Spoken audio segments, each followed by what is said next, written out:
Hello students, today I'll discuss the cash balance approach or Cambridge version of the quantity theory of money या मुद्रा के परिमाण सिद्धांत का नकद शेष दृष्टिकोण अथवा कैम्ब्रिज दृष्टिकोण। पहले के लेक्चर में आपने देखा है कि मुद्रा के परिमाण सिद्धांत का दो दृष्टिकोण है। पहला दृष्टिकोण जिसको आदान प्रदान दृष्टिकोण अथवा फिशरियन दृष्टिकोण कहते हैं, जिसका प्रतिपादन मुख्य रूप से डेविड ह्यूम और इरविंग फिशर के द्वारा किया गया था और ये अमेरिकन अर्थशास्त्री थे।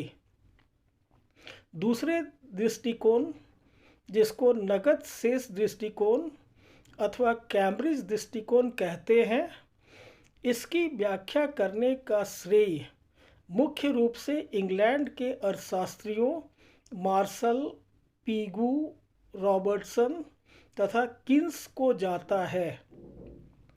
चूँकि ये सारे अर्थशास्त्री इंग्लैंड के कैम्ब्रिज विश्वविद्यालय के प्राध्यापक थे, इसलिए इस सिद्धांत को Cambridge version of quantity theory of money या परिमाण सिद्धांत का कैम्ब्रिज दृष्टिकोण भी कहते हैं।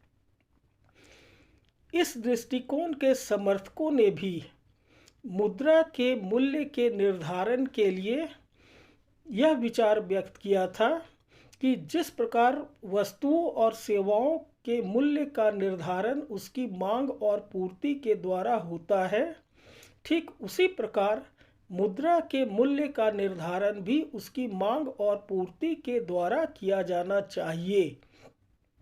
अर्थात इन अर्थशास्त्रियों ने भी मुद्रा के मूल्य के निर्धारण के लिए जनरल थ्योरी ऑफ वैल्यू मूल्य के सामान्य सिद्धांत का अनुपालन करने का विचार रखा था।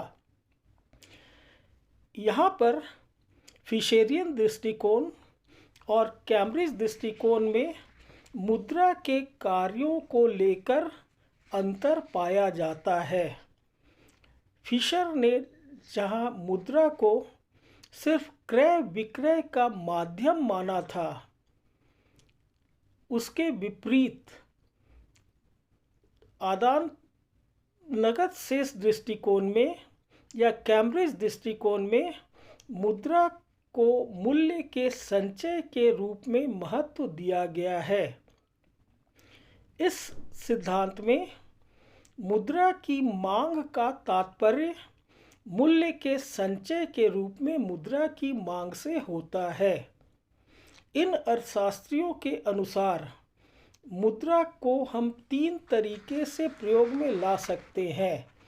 पहला उपभोक्ता वस्तुओं के क्रय में, दूसरा पूंजी विनियोग के रूप में इसको प्रयोग में ला सकते हैं, अथवा तीसरा है क्रय शक्ति के रूप में इसका संचय हम कर सकते हैं।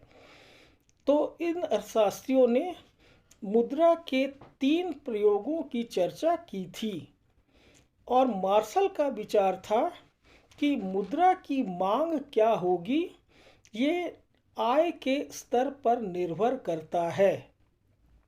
आय का स्तर यदि अधिक है तो लोग अधिक मात्रा में मुद्रा की मांग करेंगे और यदि आय का स्तर कम है तो कम मात्रा में मुद्रा की मांग की जाएगी। लेकिन किन्स का विचार मार्शल के विचार से भिन्न था। किन्स के अनुसार मुद्रा की मांग तीन उद्देश्यों से की जाती है। पहला क्रय विक्रय के उद्देश्य से, दूसरा भविष्य की अनिश्चितताओं से बचने के लिए तथा तीसरा सट्टेबाजी के उद्देश्य से अथवा परिकल्पना के उद्देश्य से की जाती है। तो यहाँ पर किन्स ने मुद्रा की मांग के ये तीन उद्देश्य बताए थे और उनका विचार था कि मुद्रा की मांग दो बातों पर निर्भर करता है। एक आय के स्तर पर निर्भर करता है और दूसरा ब्याज की दर पर निर्भर करता है। किसी भी अर्थव्यवस्था में मुद्रा की मांग क्या होगी, ये आय के स्तर और ब्याज के दर के द्वारा निर्धारित होगा। जहाँ तक मुद्रा की पूर्ति का सवाल है, फिशेरियन वर्सन और कैम्ब्रिज वर्सन में मुद्रा की पूर्ति की धारणा में कोई अंतर नहीं था। फिशेरियन वर्सन के समान ही कैम्ब्रिज वर्सन के समर्थक यह मानते थे कि अर्थव्यवस्था में मुद्रा की पूर्ति को जानने के लिए अर्थव्यवस्था में जितने भी सिक्के हैं, पत्र मुद्रा हैं और बैंक जमा की मात्रा है, इनकी मात्राओं को इसके चलन गति से गुना करके हम मुद्रा की पूर्ति को जान सकते हैं। जहाँ तक मुद्रा की मांग का संबंध है, कैम्ब्रिज वर्सन के अनुसार मुद्रा की मांग 3 बातों पर निर्भर करता है। पहला, व्यापार के परिमाण पर निर्भर करता है, दूसरा मूल्य स्तर पर निर्भर करता है और तीसरा समय की अवधि जिसे ध्यान में रखकर लोग मुद्रा की मांग करते हैं उस पर यह निर्भर करता है। और समय की अवधि जिसको ध्यान में रखकर लोग मुद्रा की मांग करते हैं उसको इन अर्थशास्त्रियों ने वर्ष के एक अंश के रूप में व्यक्त किया था और इसको के सिंबल के द्वारा दिखाया था।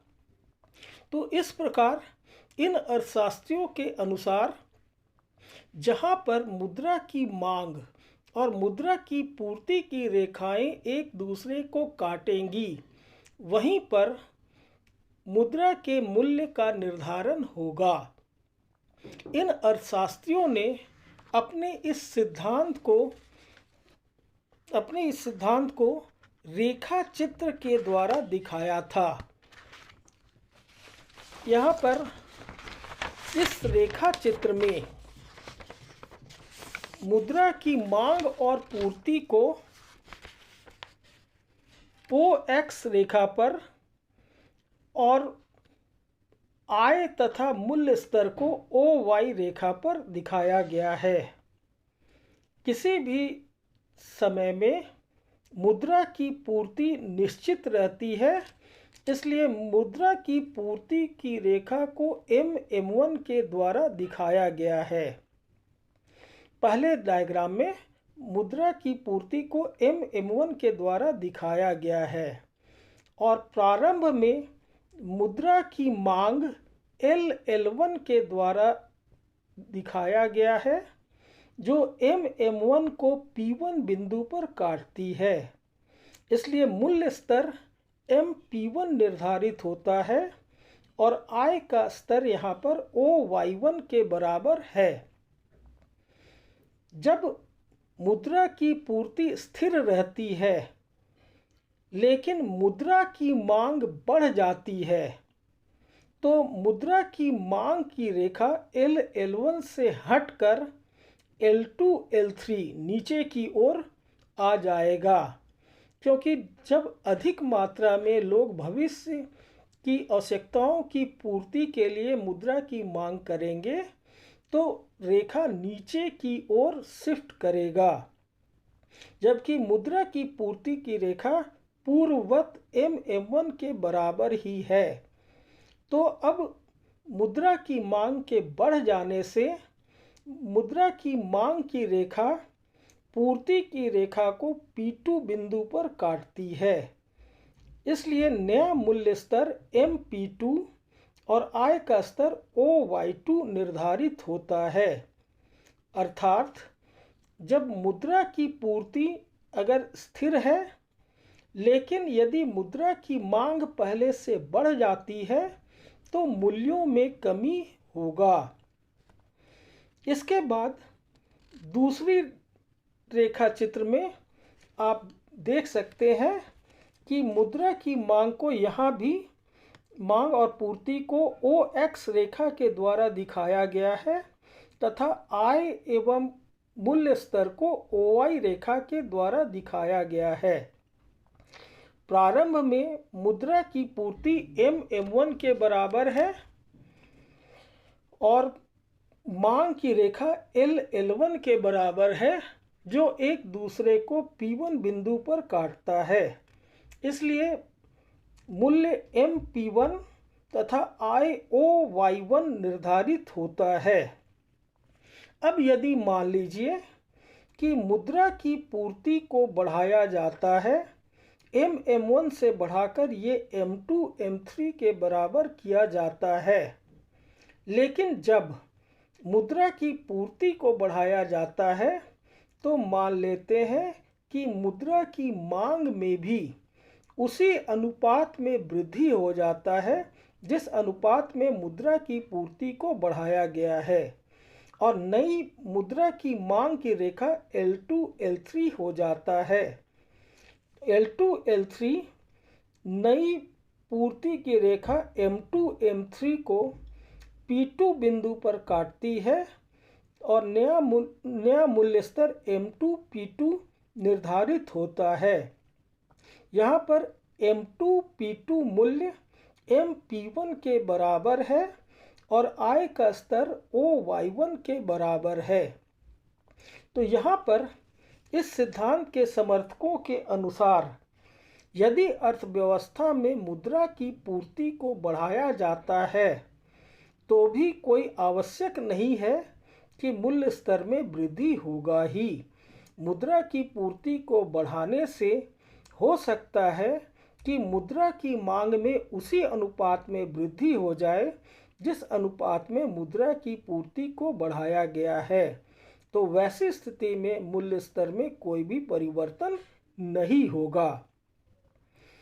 तीसरी रेखा चित्र में आप देख सकते हैं कि जब मुद्रा की पूर्ति को बढ़ाया जाता है और मुद्रा की मांग मुद्रा की पूर्ति की तुलना में अधिक अनुपात में बढ़ जाती है, तो वैसी स्थिति में मुद्रा की पूर्ति के बढ़ाने पर भी मूल्य स्तर पहले से कम हो सकता है। जैसे इस डायग्राम में, तीसरी डायग्राम में प्रारंभ में मुद्रा की पूर्ति M1 और मुद्रा की मांग L1 के बराबर थी, जो एक दूसरे को P1 बिंदु पर काटती है, और मूल्य स्तर MP1 निर्धारित होता है और IOY1 के बराबर है। इसके बाद जब मुद्रा की पूर्ति M1 से बढ़कर M2 M3 के बराबर होता है तो मुद्रा की मांग में भी वृद्धि होता है और मुद्रा की मांग पूर्ति की तुलना में अधिक अनुपात में बढ़ जाता है, और इसलिए नई मांग की रेखा L2 L3 हो जाता है, जो नई पूर्ति की रेखा को P2 बिंदु पर काटता है। तो वैसी स्थिति में मूल्य स्तर M2 P2 निर्धारित होता है और IOY2 के बराबर निर्धारित होता है। यहाँ पर M2 P2 MP1 से कम है, अर्थात जब मुद्रा की पूर्ति बढ़ती है तो कोई आवश्यक नहीं है कि मूल्य में वृद्धि होगा ही।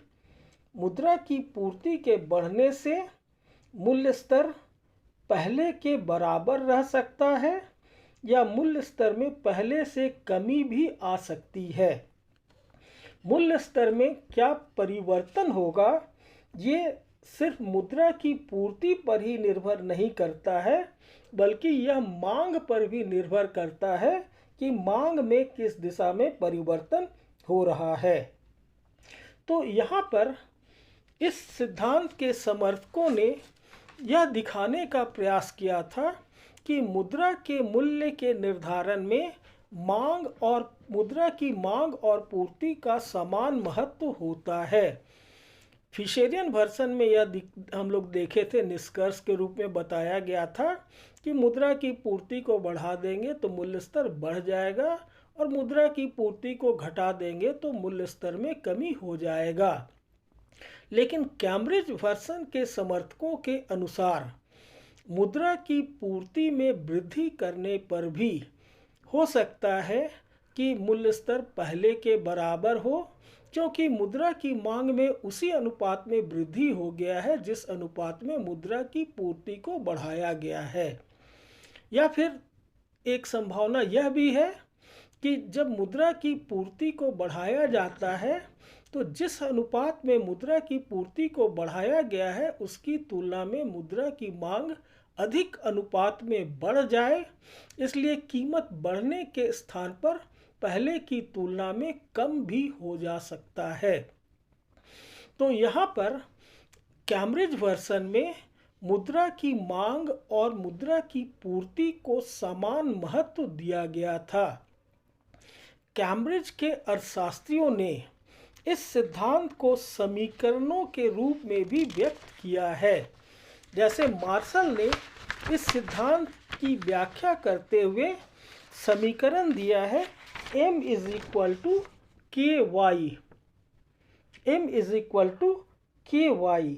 यहाँ m मुद्रा की कुल मात्रा है, k वास्तविक आय का वह भाग है जिसे जनता नगद मुद्रा के रूप में अपने पास रखना चाहती है, और y मौद्रिक आय है।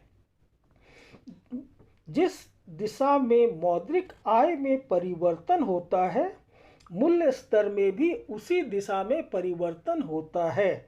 यदि मौद्रिक आय बढ़ती है तो मूल्य स्तर बढ़ेगा, और मौद्रिक आय में कमी होता है तो मूल्य स्तर में कमी होगा। यहाँ पर मार्शल ने अपने इस समीकरण के द्वारा यह दिखाने का प्रयास किया है कि यदि मान लीजिए कि मुद्रा की मात्रा में कोई भी परिवर्तन ना हो, लेकिन यदि मुद्रा की मांग पहले से दुगने के बराबर हो जाए तो मौद्रिक आय आधे के बराबर हो जाएगा और मूल्य स्तर भी आधे के बराबर हो जाएगा। अर्थात मुद्रा की पूर्ति में अगर कोई परिवर्तन नहीं भी होता है तो मुद्रा की मांग में परिवर्तन होने से मूल्य स्तर में परिवर्तन हो सकता है। यदि इसी प्रकार यदि मान लीजिए कि मुद्रा की पूर्ति को दुगना कर दिया जाए, m को दुगना कर दिया जाए अर्थात इसको 2m के बराबर कर दिया जाए तथा मुद्रा की मांग भी k से बढ़कर 2k के बराबर हो जाए, तो वैसी स्थिति में y में कोई भी परिवर्तन नहीं होगा, अर्थात मूल्य स्तर में कोई भी परिवर्तन नहीं होगा। दूसरी समीकरण पीगू के द्वारा दी गई है। पीगू के अनुसार मुद्रा का मूल्य P इज इक्वल टू के आर डिवाइडेड बाई m के बराबर होता है। P इज इक्वल टू के आर डिवाइडेड बाई m के बराबर होता है। इस समीकरण में P मुद्रा का मूल्य है, K वास्तविक आय का वह अनुपात है जिसे लोग मुद्रा के रूप में रखना चाहते हैं, R देश की कुल वास्तविक आय है तथा M प्रचलित मुद्रा की मात्रा है। यदि इस समीकरण को मूल्य स्तर के लिए दिखाया जाए तो मूल्य स्तर P dash is equal to M divided by K R, M divided by K R के द्वारा दिखाया जा सकता है। यहाँ पर भी हम देख सकते हैं कि मुद्रा का मूल्य वास्तविक आय के उस अनुपात पर निर्भर करता है जिसे लोग मुद्रा के रूप में रखते हैं, या कुल वास्तविक आय पर निर्भर करता है, या प्रचलित मुद्रा की कुल मात्रा पर निर्भर करता है। तीसरा समीकरण रॉबर्टसन के द्वारा दिया गया था। रॉबर्टसन के अनुसार m इज इक्वल टू के टी पी के बराबर होता है। यहाँ पर m जनता के पास मुद्रा की कुल मात्रा को बताता है, k समय की वह अवधि है, k समय की वह अवधि है जिसको ध्यान में रखकर मुद्रा का क्रय शक्ति के रूप में संचय किया जाता है। समय की इस अवधि को वर्ष के एक अंश के रूप में व्यक्त किया जाता है। अगर लोग 6 महीने की आवश्यकता की पूर्ति के लिए मुद्रा को अपने पास क्रय शक्ति के रूप में संचित करना चाहते हैं तो K = 6/12 अर्थात 1/2 के बराबर होगा। अगर 3 महीने की आवश्यकता की पूर्ति के लिए लोग मुद्रा का संचय करना चाहते हैं तो K = 3/12 यानी 1/4 के बराबर होगा। T यहाँ पर व्यापार का कुल परिमाण है और P व्यापार के अंतर्गत सम्मिलित वस्तुओं का मूल्य स्तर है। रॉबर्टसन के इस समीकरण के द्वारा भी हम लोग देख सकते हैं कि यदि मुद्रा की मात्रा में कोई भी परिवर्तन ना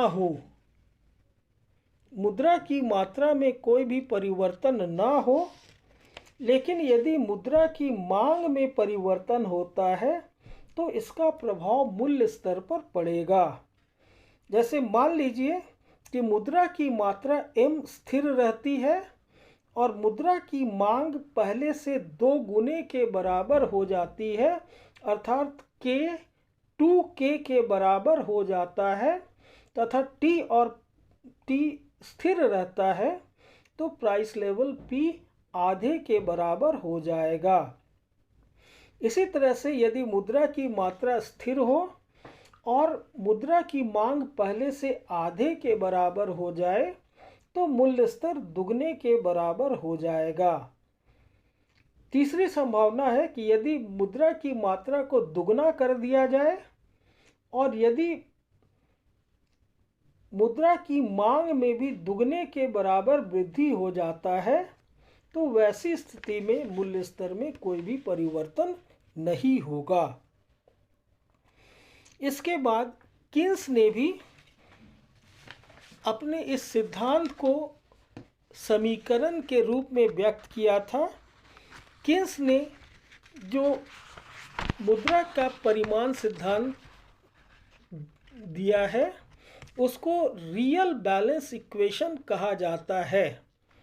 इस संदर्भ में यह चर्चा करना आवश्यक होगा कि किन्स की विचारधारा प्रारंभ में क्लासिकल अर्थशास्त्रियों की विचारधारा के बिल्कुल समान था, लेकिन उनकी विचारधारा में समय के साथ साथ परिवर्तन होता गया और उन्होंने मुद्रा के मूल्य के निर्धारण के संबंध में 3 तरह के सिद्धांत दिए हैं।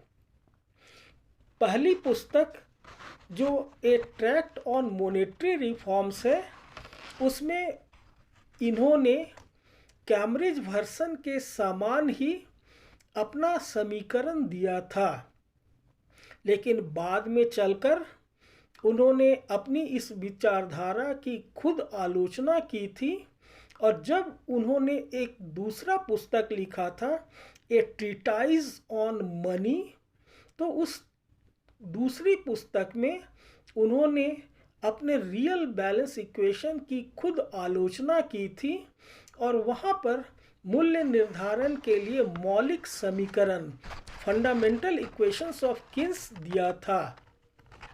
लेकिन फिर बाद में चलकर उन्होंने ए ट्रीटाइज ऑन मनी में दिए गए अपने फंडामेंटल इक्वेशन की भी खुद आलोचना की थी और 1936 में प्रकाशित प्रसिद्ध पुस्तक the general theory of employment interest and money में मुद्रा के मूल्य के निर्धारण के संबंध में एक आधुनिक सिद्धांत दिया था जिसको general theory of money and prices कहा जाता है।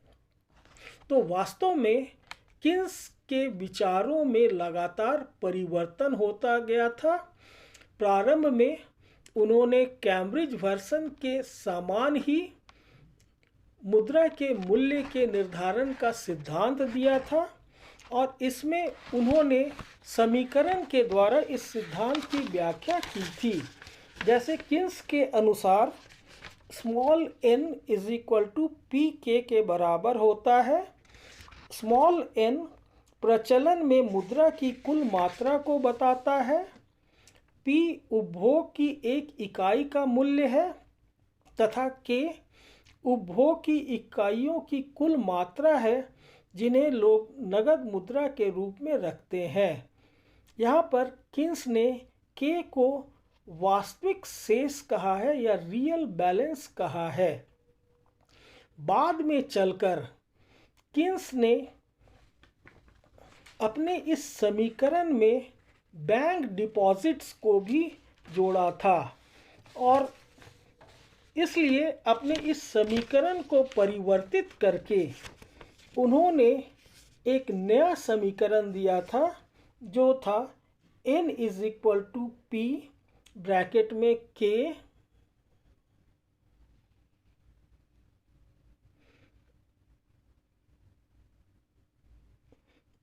n is equal to P bracket में k plus R K dash. यहाँ पर r बैंक जमा राशियों का वह अनुपात है जिसे बैंक नकद कोष के रूप में अपने पास रखती है तथा k डैश उपभोग की इकाइयों की वह संख्या है जिनके लिए बैंक जमा राशि के रूप में लोग क्रय शक्ति का संचय करते हैं। अतः उपभोग की एक इकाई का मूल्य किन्स के अनुसार P is equal to small n divided by k plus R K dash के बराबर होता है।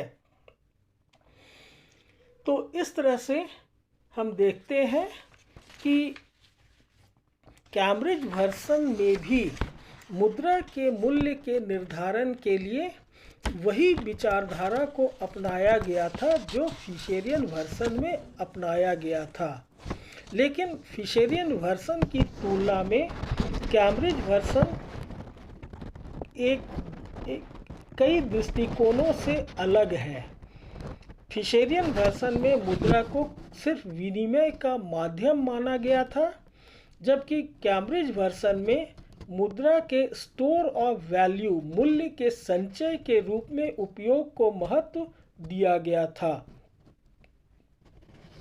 और फिशरियन वर्सन में जो निष्कर्ष निकाला गया था उसमें सिर्फ मुद्रा की पूर्ति को महत्व दिया गया था और मुद्रा की मांग को इग्नोर किया गया था। लेकिन कैम्ब्रिज वर्सन में मुद्रा की मांग तथा मुद्रा की पूर्ति दोनों को समान महत्व दिया गया है। इस सिद्धांत में यह बताया गया है कि यदि मुद्रा की पूर्ति बढ़ती है तब भी कोई आवश्यक नहीं है कि मूल्य स्तर बढ़ेगा ही। मुद्रा की पूर्ति के बढ़ने पर भी मूल्य स्तर कम भी हो सकता है, बढ़ भी सकता है या स्थिर भी रह सकता है।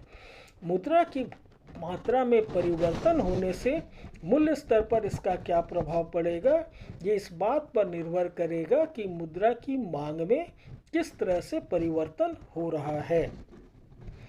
तो इस दृष्टिकोण से फिशर की तुलना में कैम्ब्रिज का दृष्टिकोण ज़्यादा श्रेष्ठ है। हालांकि कैम्ब्रिज वर्सन या नगद शेष दृष्टिकोण फिशरियन वर्सन से अधिक श्रेष्ठ माना जाता है, लेकिन इसके विरुद्ध भी अर्थशास्त्रियों के द्वारा कई आलोचनाएं दी जाती हैं। यहाँ पर इस सिद्धांत के विरुद्ध जो पहली आलोचना दी जाती है वह यह है कि नगद शेष समीकरण के द्वारा हमें एक पूर्ण मौद्रिक सिद्धांत की प्राप्ति नहीं होती है जिसके माध्यम से अर्थव्यवस्था में मूल्यों की गतिशील प्रवृत्ति का अध्ययन किया जा सके। इसका कारण यह है कि यह समीकरण हमें यह बतलाने में असमर्थ है कि यदि अल्पकाल में मुद्रा की पूर्ति में परिवर्तन किया जाए तो उसके फलस्वरूप मूल्य तथा उत्पादन में कितना परिवर्तन होगा। अतः परिमाणात्मक निश्चितता का इस सिद्धांत में अभाव पाया जाता है। दूसरी आलोचना इस आधार पर दी जाती है कि इस सिद्धांत में मुद्रा की मांग की धारणा अपूर्ण है। इस सिद्धांत में मुद्रा को क्रय विक्रय के माध्यम के रूप में और मूल्य के संचय के रूप में उपयोग में लाया गया है, लेकिन किन्स ने ही बताया था कि मुद्रा का एक और महत्वपूर्ण कार्य है, वो है परिकल्पना के उद्देश्य से अथवा सट्टेबाजी के उद्देश्य से की जाने वाली मुद्रा की मांग। लेकिन इस सिद्धांत में सट्टेबाजी के उद्देश्य से की जाने वाली मुद्रा की मांग की अवहेलना की गई है। इस सिद्धांत के विरुद्ध तीसरी आलोचना इस आधार पर दी जाती है कि इस सिद्धांत में मुद्रा के मूल्य के निर्धारण में ब्याज की दर की भूमिका पर कोई भी प्रकाश नहीं डाला गया है। वास्तव में जब मुद्रा की मात्रा में परिवर्तन किया जाता है तो इसका प्रभाव ब्याज की दर पर भी पड़ता है, और ब्याज की दर में परिवर्तन होने से विनियोग पर परिवर्तन होता है, और इसलिए मूल्य स्तर में मुद्रा की मात्रा में परिवर्तन होने से मूल्य स्तर में इसका क्या प्रभाव पड़ेगा, ये इस बात पर निर्भर करता है कि ब्याज की दर, उत्पादन तथा रोजगारी के स्तर पर इसका क्या प्रभाव पड़ता है। लेकिन इस सिद्धांत में ब्याज की दर की भूमिका पर कोई प्रकाश नहीं डाला गया है। चौथी आलोचना इस आधार पर दी जाती है कि इस सिद्धांत में भी फिशरियन वर्सन के समान के और टी को स्थिर मान लिया गया है। यहाँ पर भी हम देखते हैं कि व्यापार के कुल परिमाण को कांस्टेंट मान लिया गया है तथा के को भी कांस्टेंट मान लिया गया है, जो कि सही नहीं है, क्योंकि कोई भी अर्थव्यवस्था स्थैतिक नहीं होती है। गतिशील अर्थव्यवस्था में उत्पादन में लगातार परिवर्तन होता है, इसलिए यह एक गलत मान्यता पर आधारित है। पांचवी आलोचना है कि इस सिद्धांत में यह मान लिया गया है कि मुद्रा की मांग की लोच इकाई के बराबर होती है, अर्थात जिस अनुपात में मुद्रा की पूर्ति में परिवर्तन होता है, मांग में भी उसी अनुपात में परिवर्तन होता है। लेकिन यह तभी संभव है जब मुद्रा का स्टॉक तथा वस्तुओं और सेवाओं की मात्रा स्थिर हो। लेकिन हम जानते हैं कि गतिशील अर्थव्यवस्था में मुद्रा का स्टॉक और वस्तुओं और सेवाओं की मात्रा में परिवर्तन होता रहता है, और इसलिए मुद्रा की मांग की लोच इकाई के बराबर नहीं हो सकती है। छठी आलोचना भी फिशरियन वर्सन के समान ही दिया गया है। इसकी आलोचना करते हुए अर्थशास्त्रियों का कहना है कि यह सिद्धांत भी व्यापार चक्र के कारणों की व्याख्या करने में असमर्थ है। व्यापार चक्र में आर्थिक तेजी और आर्थिक मंदी की स्थिति उत्पन्न होती है और तेजी और मंदी का चक्र चलता रहता है, लेकिन यह सिद्धांत ये बताने में असमर्थ है कि आर्थिक तेजी क्यों उत्पन्न होता है या आर्थिक तेजी के बाद मंदी का प्रारंभ क्यों होता है, और मंदी के बाद पुनः अर्थव्यवस्था आर्थिक तेजी की स्थिति को कैसे प्राप्त करता है, इसकी व्याख्या इस सिद्धांत के द्वारा नहीं की गई है। सातवीं आलोचना इस आधार पर दी जाती है कि इस सिद्धांत में मुद्रा की क्रय शक्ति की व्याख्या सिर्फ उपभोग की वस्तुओं के रूप में की गई है, अतः मुद्रा की क्रय शक्ति की धारणा को इसमें काफ़ी संकुचित कर दिया गया है। मुद्रा की क्रय शक्ति का प्रयोग न सिर्फ उपभोग की वस्तुओं के रूप में की जाती है, बल्कि विनियोग के लिए भी किया जाता है, विनियोग की वस्तुओं के लिए भी किया जाता है, जिसकी व्याख्या इस सिद्धांत के द्वारा नहीं किया गया है। आठवीं आलोचना है कि इस सिद्धांत में कई तत्वों जैसे आय, बचत और विनियोग जैसे तत्वों को कोई महत्व नहीं दिया गया है। वास्तव में आय, बचत और विनियोग की मात्रा भी मूल्य स्तर को प्रभावित करता है। इसलिए चूंकि इस सिद्धांत में इन सारे तत्वों की अवहेलना की गई है, इसलिए इस आधार पर भी इस सिद्धांत की आलोचना दी जाती है। नौवीं आलोचना इस आधार पर दी जाती है कि इस सिद्धांत में भी यह मान लिया गया है कि अर्थव्यवस्था में हमेशा पूर्ण रोजगारी की स्थिति रहती है। लेकिन हम लोगों ने देखा था कि पूर्ण रोजगारी की मान्यता वास्तव में क्लासिकल अर्थशास्त्रियों के रोजगारी के सिद्धांत पर आधारित था, और क्लासिकल रोजगारी का सिद्धांत जेबी से के बाजार के नियम पर आधारित था कि पूर्ति अपने मांग का सृजन स्वयं करती है या supply creates its own demand. लेकिन व्यवहारिक जीवन में हम पाते हैं कि पूर्ति अपने मांग का सृजन स्वयं नहीं करती है।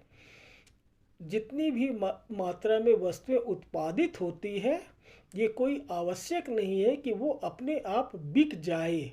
इसलिए अर्थव्यवस्था में अति उत्पादन की स्थिति उत्पन्न हो सकती है, और अगर अति उत्पादन की स्थिति उत्पन्न होती है तो उससे बेरोजगारी की स्थिति उत्पन्न होगी।